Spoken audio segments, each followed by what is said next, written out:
Hello my dear students, once again welcome back to our channel. So continuing our problem solving series in sequences and series, here I came up with two more questions written on screen, that is 81st and 82nd question. Given that a power x is equal to b power y is equal to c power z is equal to d power u and a b c d are in gp, show that x y z u are in hp, they are asking. So guys, to solve such type of question, whenever we have many quantities equal to one another, we would have to write each and every quantity equal to a constant quantity over here. We have this type of thing, we would have to write it as k over here. So a will be becoming what? K to the power 1 upon x. B will be becoming what? K to the power 1 upon y. C will be becoming what? K to the power 1 upon z it will be. And D will be becoming what? K to the power 1 upon u it will be. Now guys, if we are knowing already A, B, C, D are in GP, so product of terms equidistant from both the ends in a GP will be constant and equal to the product of first and last term. That means AD is equal to BC will be. That means k to the power 1 upon x multiplied by k to the power 1 upon u is equal to k to the power 1 upon y multiplied by k to the power 1 upon z will be. That means what? K to the power 1 upon x plus 1 upon u is equal to k to the power 1 upon y plus 1 upon z will be. Now guys, 1 upon x plus 1 upon u is equal to 1 upon y plus 1 upon z we got. Now can you see one thing? Sum of terms equidistant from both the ends in an arithmetic progression is constant and equal to the sum of first and last term. So it will be the first term, and let us suppose it is the last term. So this will be the second term and this will be the second last term.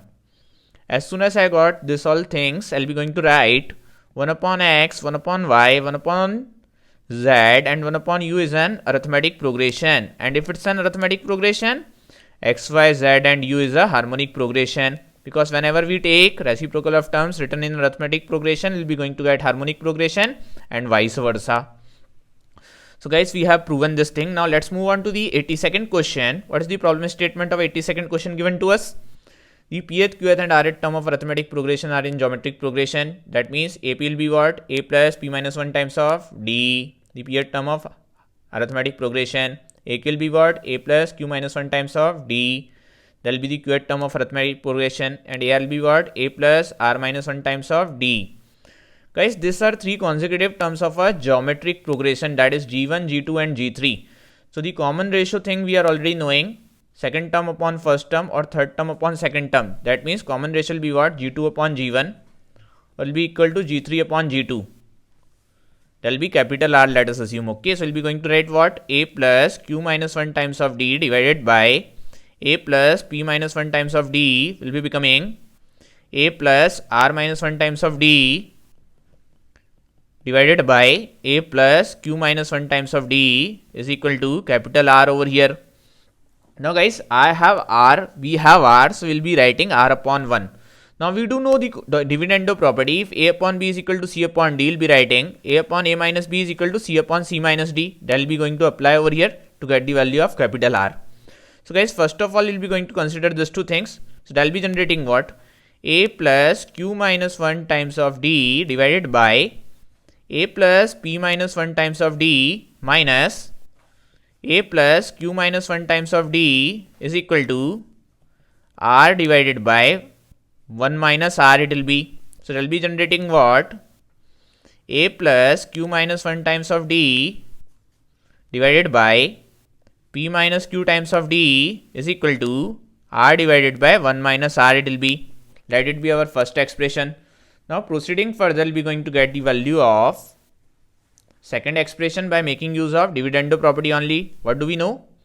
A plus r minus 1 times of d divided by a plus q minus 1 times of d is equal to r upon 1 we know.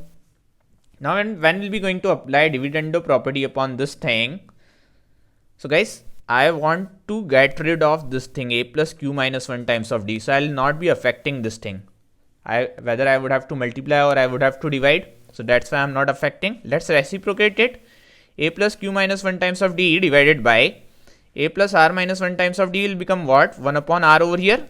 Now applying dividendo property, say a plus q minus 1 times of d divided by a plus r minus 1 times of d minus a plus q minus 1 times of d will be becoming 1 divided by r minus 1. Let it be second expression. So it will be becoming what? A plus q minus 1 times of d divided by r minus q times of d is equal to 1 upon r minus 1. This is what our second expression we have. Now guys, we want what? We want the value of r over here, and we have what? These two expressions. So shall I divide first expression by second expression to get the value of r? Yeah, we'll be going to get the value. So what do we have? A plus q minus 1 times of d divided by p minus q times of d in denominator of first fraction divided by a plus q minus 1 times of d divided by r minus q times of d is equal to r divided by 1 minus r we can see divided by 1 upon r minus 1 we could see. So this will be going to get cancelled with this, d will be going to get cancelled with d. Now guys, this will be going to get cancelled with this, but minus will be remaining. Okay, so we'll be going to get what? R minus q divided by p minus q is equal to minus r over here, but we want the value of r, so that will be becoming what? Q minus r divided by p minus q. Q minus r divided by p minus q will be the value of common ratio, and that was only to be proven by us. Q minus r divided by p minus q. This is the final answer we have achieved, q minus r divided by p minus q. Hope you guys would have understood it, would have enjoyed it. Thanks for watching, my dear students.